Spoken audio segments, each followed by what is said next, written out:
If you know someone who is developmentally disabled, there's help available.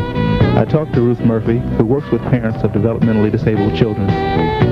Ruth, how do you define a developmental disability individual? What's included in that category? Okay, in the category of development disabilities that we like to have, there are four disabilities. You have cerebral palsy, epilepsy, autism, and mental retardation. And these are a developmental disability will consist of one of those disabilities, which will start in early childhood and expected to continue throughout life, especially before the age of 21, and expected to continue throughout life. What services are available for the disabled in the Madison community? Well, there are a number of services available.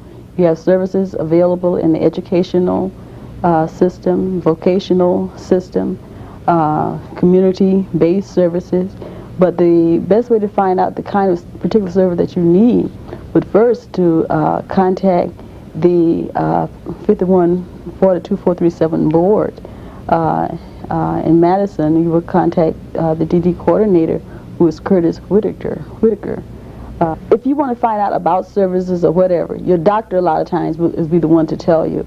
And if your doctor does not refer you to the proper agencies, and you don't know what services are available, that's the best place to contact. And I believe that number is on the screen at this particular time.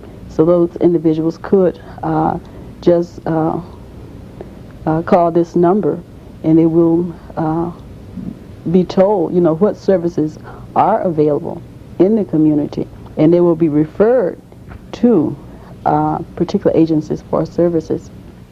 Do you think that minorities with disabilities are fully utilizing these services that are available in the community?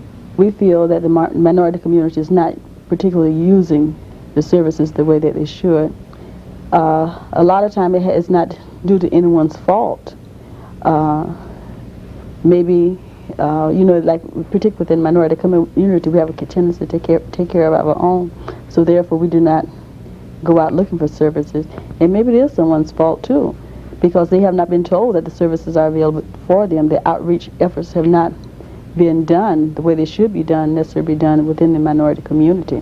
I would suggest that that the first thing, minorities who have a developed disability, those persons who are watching the show today, and you know for sure that you have one of the four disabilities that I mentioned earlier, that and you feel that you're not receiving the proper service that you should contact the 5142 board, and what they will do is refer you to one of the proper agencies within the community, and they can also contact me in my office, and not necessarily that I will be providing a service for them, but I also will refer them to the proper agency. And the other thing that I do within the Madison area, where we're trying to get set up, is like training groups for parents that have a developmental disability. And what we try to do is orientate the individuals about the area of developmental disabilities. We try to orientate them to what their rights are, what services are in the community. We do self-advocate training for persons who have developmental disability, and for the community as a whole, we do other kinds of training also. And one of the trainings that we that we include in any type training program we do is culture awareness training. This is for provider agencies to make them aware of some of the things they should know in providing services to minority consumers. As a parent of someone with a disability, what are some insensitivities that people sometimes display to the disabled?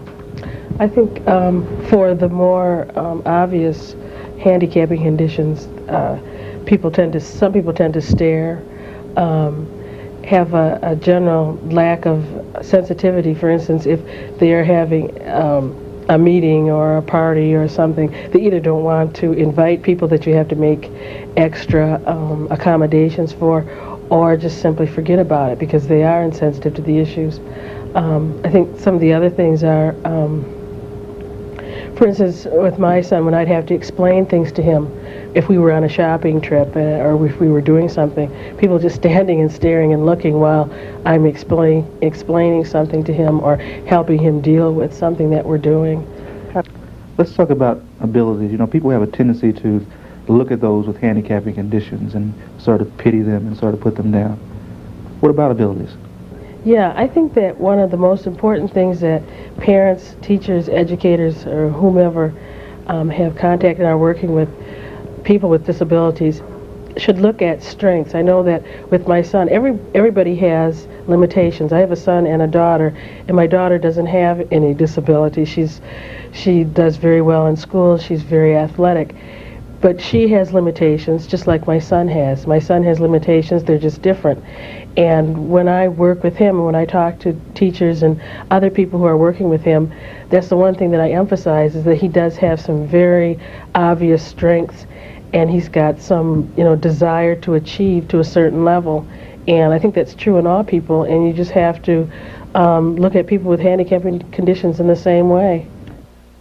One of the most important things is knowing your child, understanding what the disability is, finding out as much as you can about resources, how to get to them, finding out who the key people in the community are that can help you.